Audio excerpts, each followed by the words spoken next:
La tutelle a été mise en place au prétexte que j'étais incapable de faire quoi que ce soit. Me nourrir, gérer mes comptes, élever mes enfants, etc.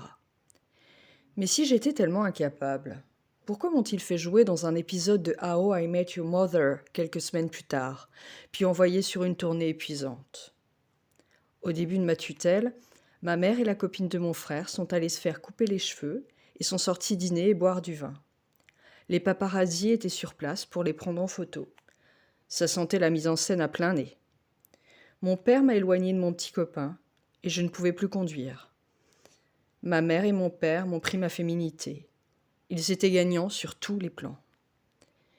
Après tout ce que j'avais accompli, l'État de Californie cédait le contrôle de ma personne à un homme tel que mon père. Un alcoolique qui avait fait faillite, dont la carrière s'était soldée par un échec et qui m'avait terrifié toute mon enfance. J'ai repensé à un conseil que mon père m'avait donné, que je n'avais pas suivi. Est-ce que je pourrais encore l'ignorer? Pour lui, la tutelle était un tremplin rêvé pour mon comeback. J'avais sorti le meilleur album de ma carrière à peine quelques mois auparavant. Mais bref. Ce que j'ai compris de son discours, c'était que tout était réglé, que maintenant je travaillais pour eux et que c'était l'idéal. Mais l'idéal pour qui? Pour moi ou pour lui? On me demandait de reprendre le travail comme si de rien n'était.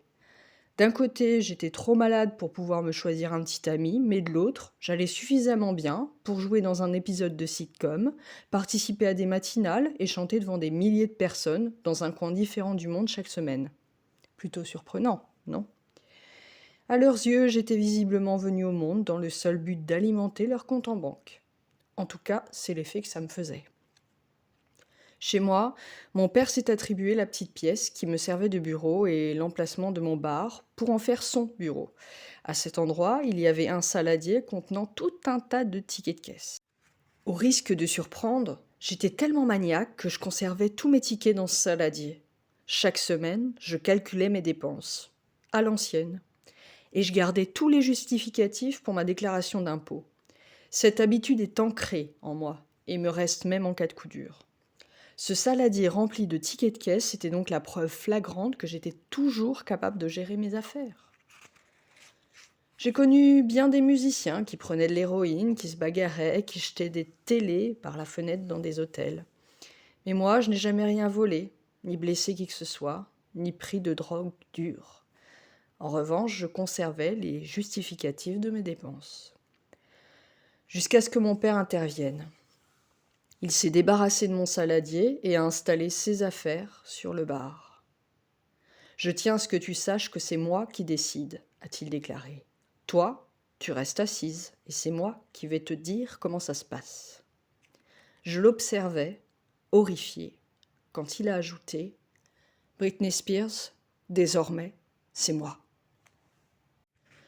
Les rares fois où je sortais, notamment pour aller dîner chez Cade, qui est à la fois mon agent et mon ami, les gardes du corps passaient la maison au peigne fin avant mon arrivée pour s'assurer qu'il n'y avait ni alcool, ni drogue, ni même de paracétamol. Personne à la soirée n'était autorisé à boire avant que je ne sois repartie.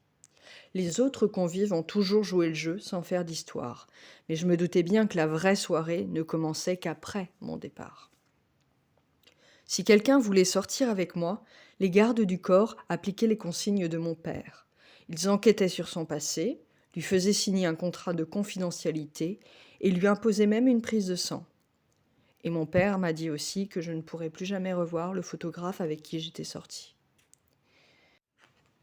Avant chaque premier rendez-vous, Robin partageait avec l'intéressé tout mon historique médical et sexuel, ce qui était très humiliant et sacrément handicapant. Allez donc vous faire des amis ou passer une bonne soirée dans ces conditions. Quant à trouver l'amour, je n'y songeais même plus. Quand je repensais à la façon dont mon père a été élevé par June et à ses propres méthodes éducatives, il est clair que cette tutelle allait être un cauchemar. Que mon père contrôle une partie de ma vie était déjà terrifiant, mais qu'il en contrôle la totalité. Rien ne pouvait arriver de pire à ma musique, à ma carrière et à ma santé mentale. Très vite, j'ai appelé cet étrange avocat commis d'office pour lui demander de m'aider. Ce qui est incroyable, c'est que je n'avais que lui sous la main, alors que je ne l'avais même pas choisi. Car mon avocat devait obligatoirement être validé par le tribunal. Ce n'est que bien plus tard que j'ai découvert qu'on m'avait menti. En 13 ans, on ne m'a jamais dit que j'étais libre de prendre qui je voulais pour défendre mes droits. Je sentais que cet avocat commis d'office n'était guère motivé par mon affaire. Ma mère est une très bonne amie du gouverneur de Louisiane. Elle aurait donc pu me le passer au téléphone et il m'aurait alors informé que je pouvais choisir mon propre avocat. Mais elle a gardé ça pour elle. Elle a préféré faire appel à un avocat pour sa défense, pour continuer à prendre son pied en se battant avec mon père, comme elle le faisait quand j'étais jeune. Par moments, il m'arrivait de me rebeller, en particulier quand mon père confisquait mon téléphone portable. Alors je me débrouillais pour me procurer un téléphone en douce et j'essayais de m'enfuir. Hélas, il finissait toujours par m'attraper. La triste vérité, c'est qu'après tout ce que j'avais traversé, j'étais à bout de force. J'étais épuisée et j'avais peur. Depuis qu'ils m'avaient fait attacher à un brancard, je les savais capables de neutraliser mon corps quand bon leur semblerait. Ils auraient pu me tuer. D'ailleurs, je commençais à me demander s'ils n'en avaient pas envie. Et quand mon père m'a annoncé que c'était lui qui décidait désormais, ça a été la goutte d'eau. Ma situation était sans issue. J'ai préféré capituler et me suis mise en pilotage automatique. Je me suis dit que si je jouais le jeu, il me laisserait partir. Forcément. J'ai donc joué le jeu.